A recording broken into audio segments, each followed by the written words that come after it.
There's a laundry list of departures, which I think is intriguing. The last week or so, we've been talking about some potential names to potentially come back. Luke Schenn, man, got the bag. There was no way the Leafs were paying him that. Music No. City for both Ryan O'Reilly and Luke Schenn. So O'Reilly signs at 4.5 over 4. Schenner got 2.75 over 3.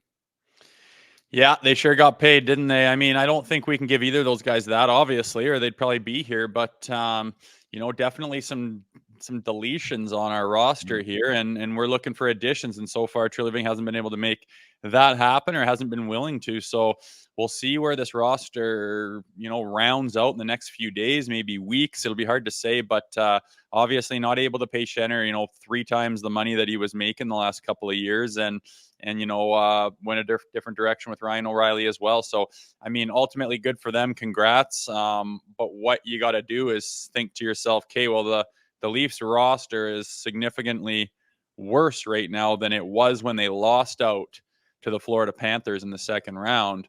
Where do we go from here, and what's it going to look like come training camp?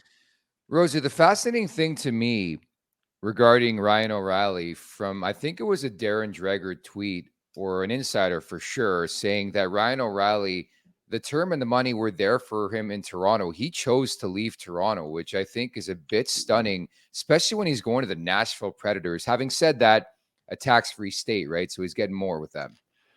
I mean, Nashville's one of the favorite places for guys to play.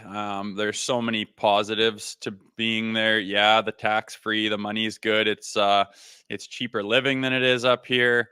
The weather's better. They got a full barn that's loud, lots of success, and obviously all the history and the country music scene of Nashville. Ryan O'Reilly's very involved in music. He's a musician himself, so it makes total sense why he would go down there. I mean, I don't think that's indicative of his time in Toronto, whether it was negative or positive. I think he probably enjoyed himself, and at the end of the day, it just made more sense for him to go down to Nashville and play there. And I was unaware that they probably offered him the same amount of money, but I don't think it's an insult to the Maple Leafs that he didn't choose to come back there. I think I need to brush up on my laser eye, man.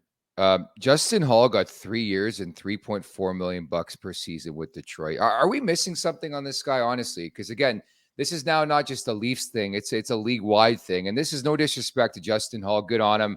By all accounts, he's phenomenal in the room. But like $3.4 million a season for Justin Hall, who couldn't crack the Maple Leafs roster in the Stanley Cup playoffs. Like, are we at a point? And I know we're not a wing show, but are we at a point where we're thinking Steve Yzerman isn't the juggernaut executive we all thought he was, man? Because I think that's a reckless signing, quite frankly.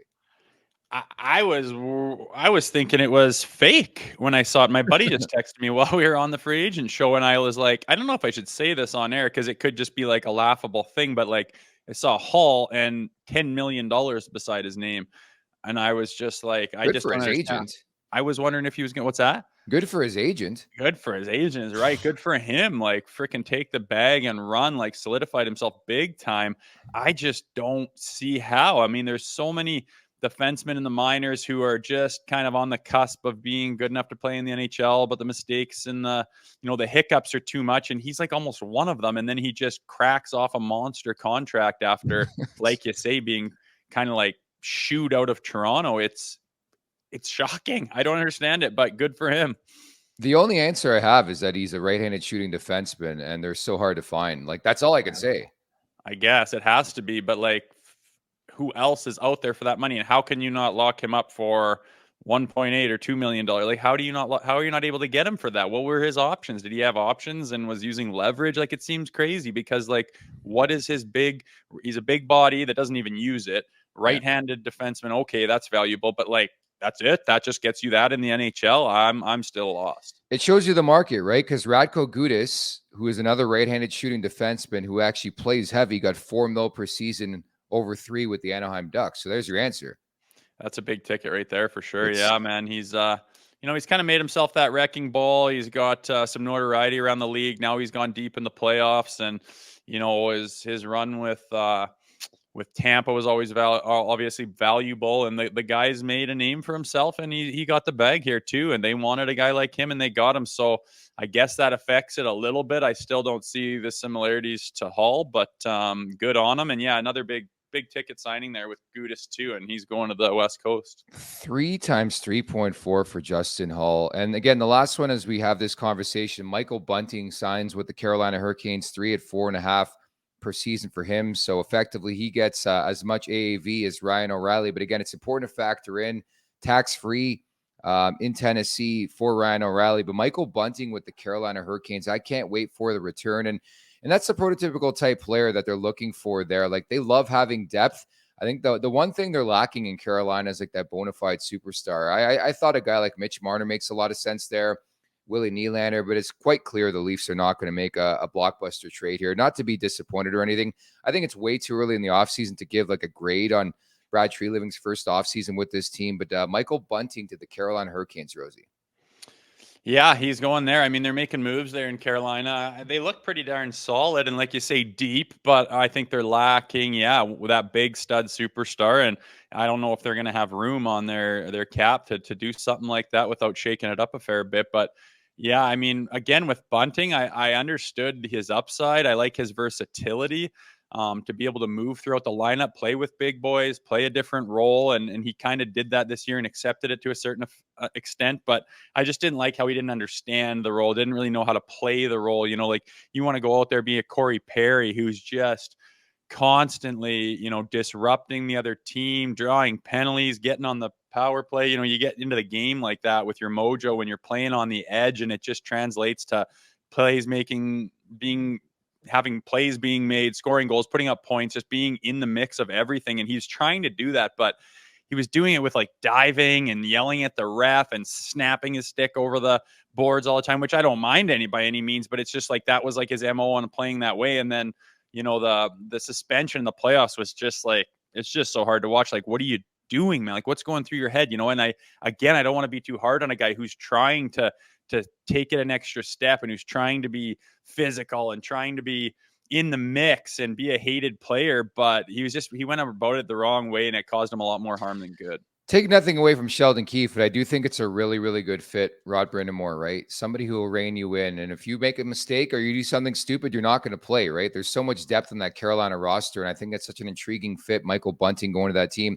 I'm just so disappointed by the way it went for Michael Bunting in Toronto. 2 short years. The first year, I thought he was fantastic. Like, it was one of the better bargain deals in the NHL. Kyle Dubas knew him, of course, from his time, but like, it's just one of those things that went south in a hurry. And like, your best ability is availability. And unfortunately, he towed that line so many times. And I'm with you. Like, I really soured on Michael Bunting midway through this season because of all the diving. Like, you're a really good hockey player, man. You score 20 plus goals. Like, quit that shit. And maybe they'll have a bit more respect for you around the league, and it'll help you out in the Stanley Cup playoffs. But it's amazing to me how quickly it soured for Michael Bunting in Toronto, where it seemed like he was going to be a mainstay on this roster. He's a Scarborough kid. He's a Scarborough kid, wanted to be with this team, and now all of a sudden he's not. Yeah, it did sour in a hurry, man. He kind of played his way right out of here. His actions there in the playoffs were, a mistake, I think. And again, like, if you want, it's rattling because he was so close to like doing what we needed, but just went about it the wrong way. And I mean, you need to be that guy who just has guys draped over you, hanging off of you, getting holding penalties called on you all the time because you just won't stop moving your feet. You'll battle through it all the time. And I mean, that stuff is called so often in the NHL that all you got to do is just keep battling through. Like, the refs are going to see the hooks and the holds on you when you just keep work and keep moving your feet, drawing those penalties. And instead he'd stop and like just do the most dramatic head snapping things, and then instantly just be looking for the ref and yelling in this profuse manner of, "Are you fucking kidding me?" Just screaming. And then he takes that all the way to the bench and is screaming at the ref the whole TV timeout. And it's just like, geez, man, it's not going to get you anywhere. And I think he learned that the hard way, but nonetheless ends up in Carolina, and he'll go about it again there. And I imagine he'll probably end up having some success there. He's a good player.